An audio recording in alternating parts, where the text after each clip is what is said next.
let's talk 6 free tools that every online teacher should be using to streamline your business and improve your online lessons. I use all these tools in my own online teaching business to teach online, but also to manage my team of teachers, my virtual assistants, and nearly 100 students per week. And these tools have made my life so much easier. So let's dive in.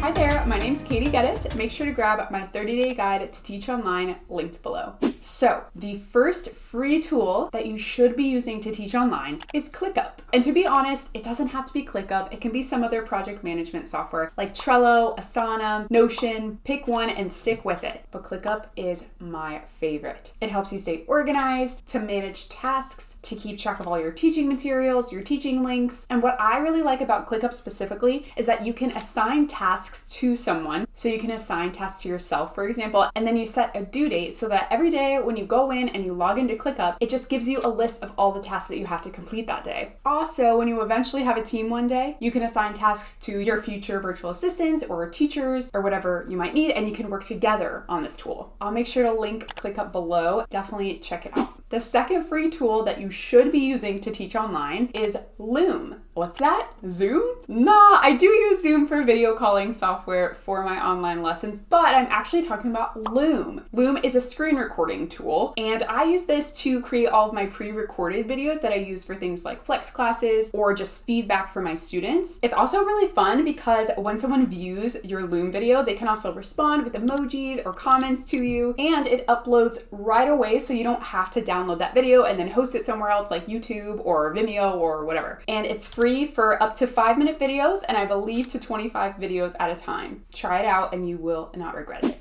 All right, the third free tool that you should be using to teach online is Inshot. This is actually an app that you can use on your phone, and it's a video editing app. In the past, I've also used iMovie, but I find that there's actually extra features in Inshot that I really like. You can add fun effects like music and sound effects and text. You can take out all the pauses and the ums and all that jazz. And I actually use this to edit my videos that I'm going to use for my class listings videos and my profile video on OutSchool. But I also use it to edit any sort of video that I'm going to put out on social media like Reels or TikToks. By the way, have you heard of OutSchool? This is the platform that has brought me over 1,000 students. I highly recommend that you check it out, so make sure to check out this video next to learn more.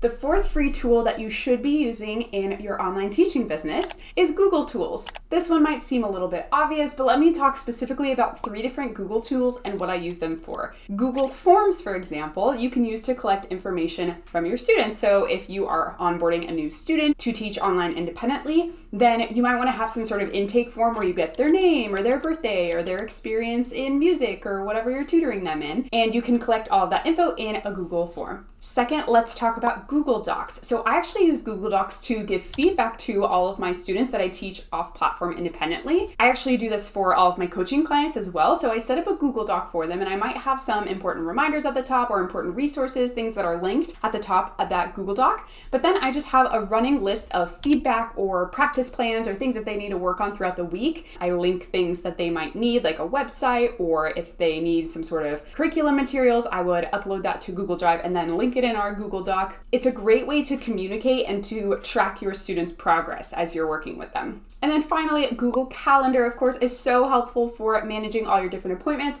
For example, I teach online on the OutSchool platform, but I also teach online independently, and I have a coaching business, so to have one place where all of my things come together on one calendar is so helpful. And then if you don't have some sort of student management software that handles your billing and your scheduling and all that jazz, then Google Calendar is a great way to send out recurring meeting requests that they can approve, and then it'll show up on your attendees' calendar as well, so they'll get reminders when that call is coming up. I know we all use Google Tools, but those are just 3 ways that I use them in my business specifically. The fifth free tool that I definitely think you should be using to teach online is Canva. Okay, you've probably heard of using Canva before, but let's talk about the 2 main ways that you can use it when teaching online. Number 1, you can use it to design curriculum. So when you're going through your lessons, you can create slides or worksheets for students in the Canva platform, and you can either download them and then send them to students with the actual file, or you can do a share link from Canva and have them view them that way. And then second of all, you can use Canva to create promotional materials. So you can use them to create create graphics for your social media platforms. You can use it to create flyers if you're going to hang up flyers in your neighborhood to advertise your classes. There are so many different ways that you can use Canva for design in your online teaching business. If you haven't already seen it, then I also have a video tutorial where I go into how to use Canva to design your class listing photos on OutSchool. So definitely check that video out next if you haven't seen it yet.